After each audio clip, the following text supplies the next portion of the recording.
Coming back to Lawrenceville, I just love. Yeah. I love coming back here. I love the vibe, the feel. I think Lawrenceville really kind of helped me kind of set that base of it's okay to be in the minority and still excel and do things.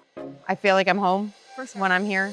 So coming back to Lawrenceville for today's career day, what has been one of like your most favorite parts about being back and talking to all of us?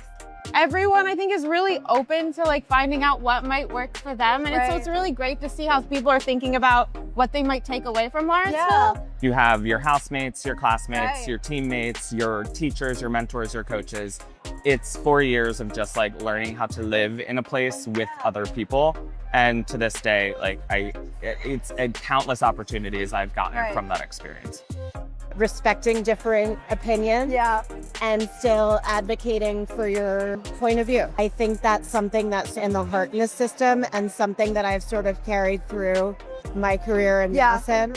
From where you're standing, at least from what I remember, right, I didn't know what I wanted to do. I didn't know what the path looked like. And so it's very easy to sort of just sit and listen and not be interactive, but everyone was really engaged and I thought that was great. I'm really appreciative. It really was the first part of my life that taught me like how to think on my feet, how to formulate an opinion quickly, and really structure my thinking to be able to articulate back to my classmates, my peers, the teacher, my thought, my opinion in a way that I've continued to refine throughout my career and I use on a daily basis as an entrepreneur.